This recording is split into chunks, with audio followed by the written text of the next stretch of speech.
ಕಿರಣ್ ಎಲ್ಲರಿಗೆ ಹಿಂದ್ಗಡೆ ಬರ್ಕೇಳಿ. ಕಿರಣ್ ಹಿಂದ್ಗಡೆ ಪ್ರಹ್ಲಾದನ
ಅಂತ ಅನ್ನೋದಕ್ಕೆ ಇವತ್ತು ನೀವೆಲ್ಲ ಇಲ್ಲಿ ಸೇರಿದ ಸಾಕ್ಷಿ.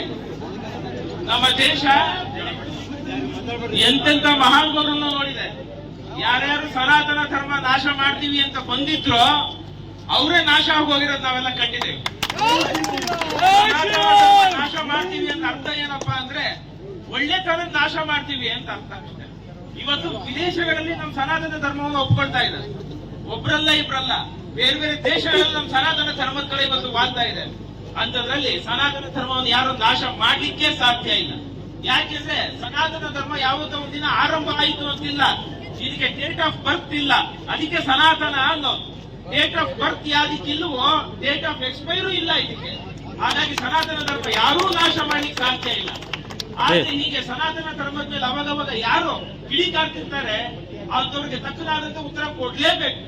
ನಾವು ಶಾಂತಿ ಪ್ರಿಯರು ಅಂತ ಹೇಳಿದ ಮಾತ್ರಕ್ಕೆ ನಾವ್ ಯಾರು ಹೇಳಿಗಳಲ್ಲ, ಭಾರತಾಂಬೆ ಪಂಜೆ ಅಲ್ಲ. ನಮ್ಗೆ ಯಾರು ಹಿರಿಯರು ಹೇಳಿತನವನ್ನ ಹೇಳ್ಕೊಟ್ಟಿಲ್ಲ.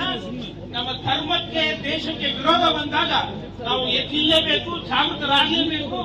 ಅದರಲ್ಲೂ ವಿಶೇಷವಾಗಿ ಇದು ವಿಜಯನಗರ ಸಾಮ್ರಾಜ್ಯ ಇದು. ಅದಕ್ಕೆ ವಿದ್ಯಾರಣ್ಯ ಸ್ವಾಮಿಗಳು ವಿಜಯನಗರದ ಲಾಂಛನದಲ್ಲಿ ಯಜ್ಞವರಾಹ ಇಟ್ಟಿದ್ದಾರೆ. ಕೆಲವರು ಟೀಕೆ ಮಾಡ್ತಾರೆ ಅದು ಹಂದಿ ಅಂತ. ಅದು ಹಂದಿ ಅಲ್ಲ, ಅದು ಯಜ್ಞವರಾಹ. ಯಾವಾಗ ರಾಕ್ಷಸರು ನಮ್ಮ ಧರ್ಮವನ್ನ ನಾಶ ಮಾಡ್ತೀವಿ ಅಂತಂದ್ರು ಅವಾಗ ಸಾಕ್ಷಾತ್ ವಿಷ್ಣುನೇ ವರಹ ರೂಪದಲ್ಲಿ ಬಂದು ಧರ್ಮವನ್ನು ಉಳಿಸ್ತಾ, ಭಾರತ ದೇಶವನ್ನು ಉಳಿಸ್ತಾ. ಅದ್ರ ಜೊತೆಯಲ್ಲಿ ವಿದ್ಯಾರಣ್ಯರು ಯಜ್ಞವರಾಹದ ಜೊತೆಗೆ ಸೂರ್ಯಚಂದ್ರನಿಟ್ಟಿದ್ದಾರೆ.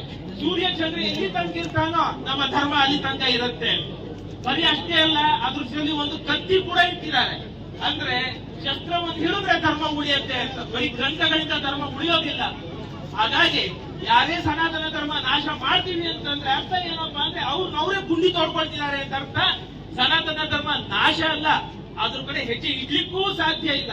ಬರೀ ಪುರುಷರಷ್ಟೇ ಅಲ್ಲ, ನಮ್ಮಲ್ಲಿ ಮಹಿಳೆಯರು ಕೂಡ ಹೋರಾಟ ಮಾಡಿ ಧರ್ಮವನ್ನು ಉಳಿಸಿದ್ದಾರೆ. ಚಂದ್ರಶೇಖರ್ ಆಜಾದ್ ಚಿಕ್ಕ ಚಿಕ್ಕ ಮಕ್ಕಳುಗಳು ಹೋರಾಟ ಮಾಡಿ ಧರ್ಮವನ್ನು ಉಳಿಸಿದ್ದಾರೆ. ಹಾಗಾಗಿ ಧರ್ಮಕ್ಕೆ ಯಾವತ್ತೂ ಜಯ ಇದ್ದೇ ಇದೆ. ಅದರಲ್ಲೂ ಕ್ರಾಂತಿಗೆ ಹೆಸರುವಾಸಿಯಾಗಿರ್ತಕ್ಕಂಥ ಈ ವಿಜಯನಗರ ಜಿಲ್ಲೆ, ಈ ಜಿಲ್ಲೆಯಲ್ಲಿ ಇವತ್ತು ಈ ಪ್ರತಿಭಟನೆ ಮಾಡ್ತಿರೋದು ಧರ್ಮದ ಪರ ನೀವೆಲ್ಲ ಎದ್ದು ನಿಂತಿರೋದು ಬಹಳ ಸಂತೋಷಕರವಾದಂತಹ ವಿಷಯ. ಇಲ್ಲಿ ಸೇರಿರ್ತಕ್ಕಂಥ ತಾವೆಲ್ಲರಿಗೂ ಮತ್ತಷ್ಟು ಶಾಂತ ತೇಜಸ್ಸು ಪರಮಾತ್ಮ ಕೊಡ್ಲಿ ಅಂತ ಆಶೀರ್ವಾದವನ್ನು ಮಾಡ್ತಾ, ಯಾರು ಸನಾತನ ಧರ್ಮ ನಾಶ ಮಾಡ್ತೀನಿ ಅಂತಾರಲ್ಲ ಅವ್ರಿಗೆ ಸುಬುದ್ಧಿ ಕೊಡ್ಲಿ, ಅವರ ಮನ ಪರಿವರ್ತನೆ ಆಗಲಿ ಅಂತ ಈ ಮೂಲಕ ಪರಮಾತ್ಮನಲ್ಲಿ ಪ್ರಾರ್ಥನೆ ಮಾಡ್ತಾ ಇದ್ದೇವೆ. ಜೈ ಶ್ರೀರಾಮ್.